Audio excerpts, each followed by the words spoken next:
Bonjour à tous et bienvenue dans mon tutoriel qui va être aujourd'hui consacré à Photoshop. Donc on va avoir une longue série de tutoriels qui sera consacrée à Photoshop que je vais faire. Donc là c'est le premier, donc on va un petit peu présenter Photoshop et on va faire un truc simple. Donc ma devise que je dirais au long de mes tutos: on avantage la simplicité à la difficulté quand le résultat est identique ou même meilleur. Fichier nouveau. Donc d'abord présenter, donc ici vous avez plusieurs boutons, vous voyez, donc fichier édition, image, calque, sélection, filtre, affichage, fenêtre, aide et des autres boutons. Et nous on va plutôt s'intéresser à ceux de gauche pour l'image qu'on va réaliser, qui va regrouper plusieurs tutoriels. Et peut-être que je devrais en faire une autre pour dire d'ajouter encore des connaissances que j'ai acquis et pas vous. Donc à gauche, vous voyez une petite colonne de gadgets, des gadgets qu'on va s'en servir tout au long. Donc on va commencer tout de suite, je vais pas m'attarder sur cette présentation. Donc on va l'appeler 3D. Alors, voilà, donc 1000 par 500, vous touchez rien à paramètres prédéfinis. Ensuite vous mettez résolution, vous laissez couleur RGB parce que on laisse couleur RGB. C'est en dessous, je vous le tire parce que voilà.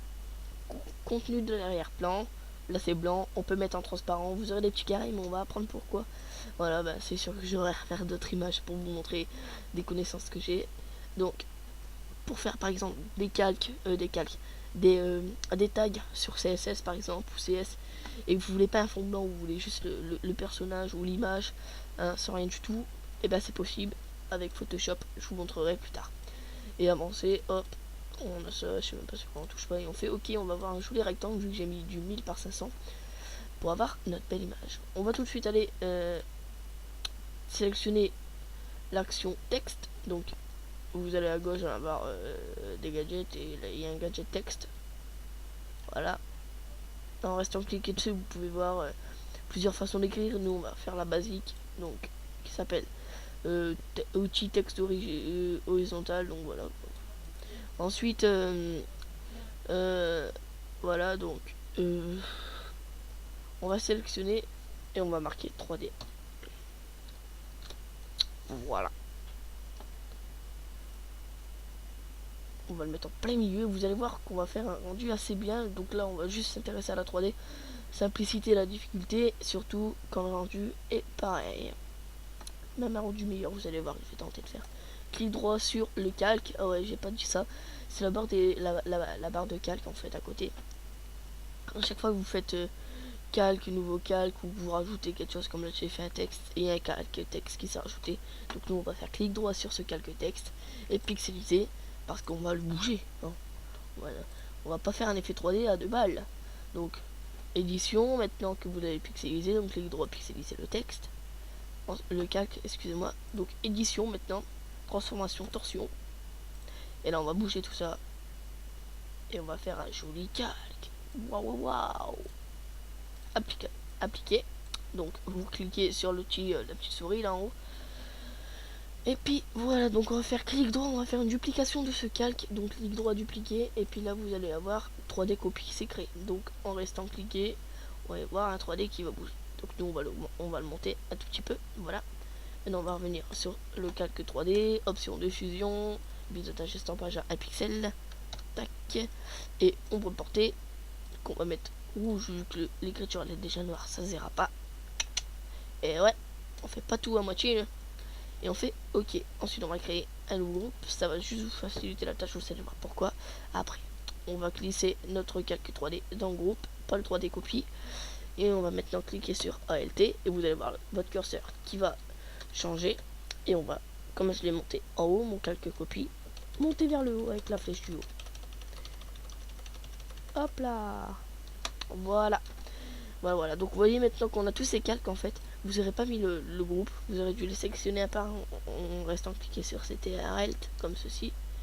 Voilà, pour dire de faire clic droit, fusionner. Là on va juste cliquer sur le groupe, clic droit, fusionner le groupe, et puis ça va plus vite. C'est juste une facilité. On va, dans ces tutos, on va tout le temps avantager la facilité à la difficulté.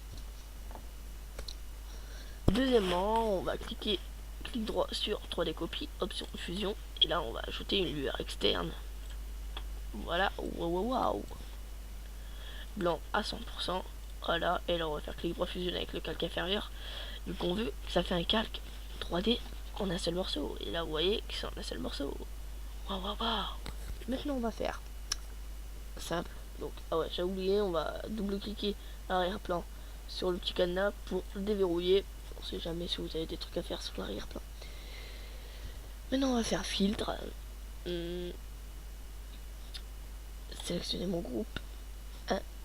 Vu que maintenant ça s'appelle groupe 1, vu qu'on avait créé un groupe, qu'on les a tous fusionnés à ce groupe, ça a changé de nom, ça s'appelle groupe 1. Donc le calque au-dessus de l'arrière-plan qui s'appelle maintenant calque 0, on le sélectionne. Donc là c'est groupe 1 si vous n'avez rien fait. Artistique, aquarelle, et là on va faire un emballage plastique magnifique. Donc vous pouvez changer les options, mais moi je sais par défaut vu que je trouve que là elles sont pas mal faites. Et là ça nous fait un plus 3D bien creusé. Et puis voilà. Donc dans mon prochain tutoriel, donc juste après celui-ci, toujours sur la même image, on va apprendre à créer un effet de néon qui tourne autour de ce texte 3D qu'on vient de créer. Donc ben, je vous dis à tout de suite dans un autre tutoriel. Et franchement il est joli mon 3D by Razer, hein.